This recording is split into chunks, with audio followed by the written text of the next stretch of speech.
let's get to the funny part first.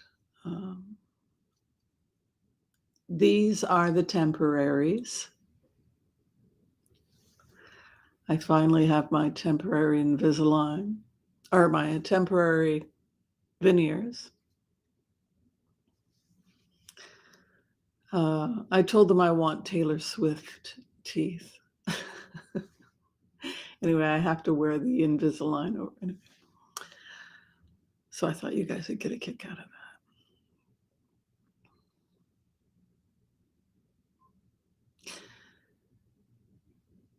The first thing I want to talk about is the fact that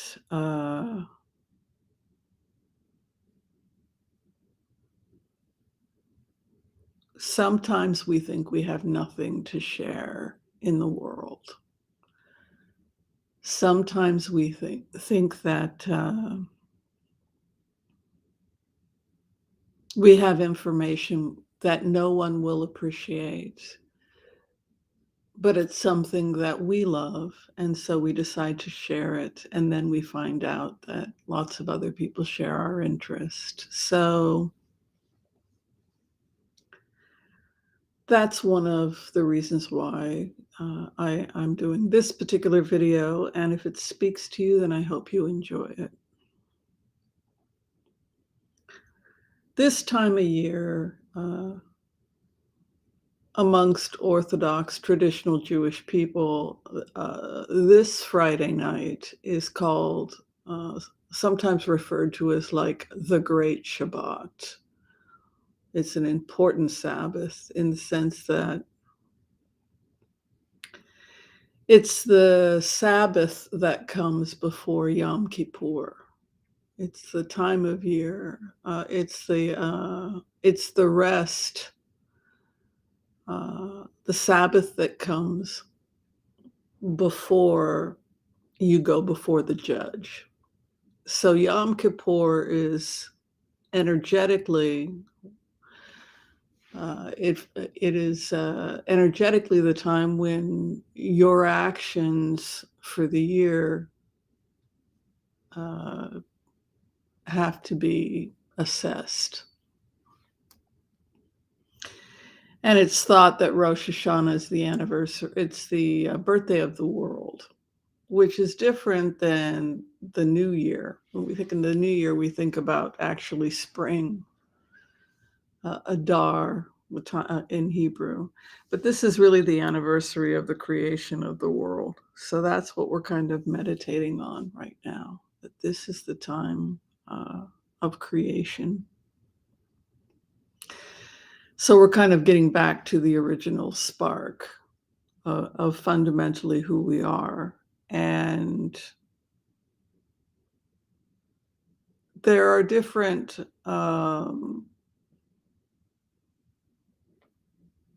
scientists that hold differently. Some neurobiologists, scientists believe that humans have no free will. I would argue different in the sense that we have a conscience, or again, in the Jewish tradition, we have a Yetzer Hara and a Yetzer Tov, a good and a bad inclination. Yetzer Hara, Hara meaning evil, Yetzer Tov being good. So we know I really shouldn't do this, but I'm going to do it anyway. I think there's some free choice there. So we have to assess that. As limited as free choice may be, we have to assess that this time of year. So that's what this Shabbat was. It was a heavy time when people sat around the dinner table and they studied law, ethics, morals. Very different culture than, say, a culture that if you believe in some deity and pray to that deity to be forgiven, all is well, and you don't have to, maybe you have to make amends, maybe you don't. You can just go and give a donation to your church. Um, this is a time that's more really looking at your ethics and try not to look for loopholes about how did I screw up? Why did I screw up? What can I take responsibility for? It's a time of getting real with yourself if you choose to do so. If you don't choose to do so, the consequences are going on about your life unconscious to some extent. And it would be kind of cool if we could all be more conscious. It's easy to point the finger and say, well, so and so is horrible, but it's very difficult this time of year when we have to do an account and a reckoning on ourselves. How did I screw up this year? And how can I do better in the future? Not to dwell, but to go back, make amends, apologize to anyone that we may have harmed, and see about improving our character in the future. One of the last things I will leave in tonight's remote view is this idea of discipline. My cat's telling me to wind things down. I get you. She's my guru. I got it. Time to go to bed. Okay. She's never subtle with me. Yeah, now I'm getting the stare. Okay, got it. Yeah, winding down, doing it.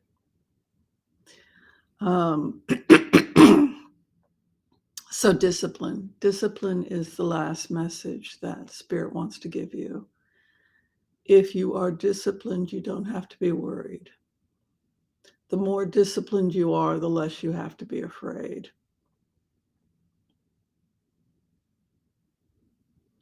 One of the great spiritual lessons in this life is that we all be less spoiled. We learn to take our knocks like adults, reassess why we failed in our mission.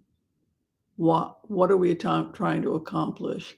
And remember that discipline, put emotion aside, reassess where the holes are, and always return back to discipline. And on that note, I believe we are finished.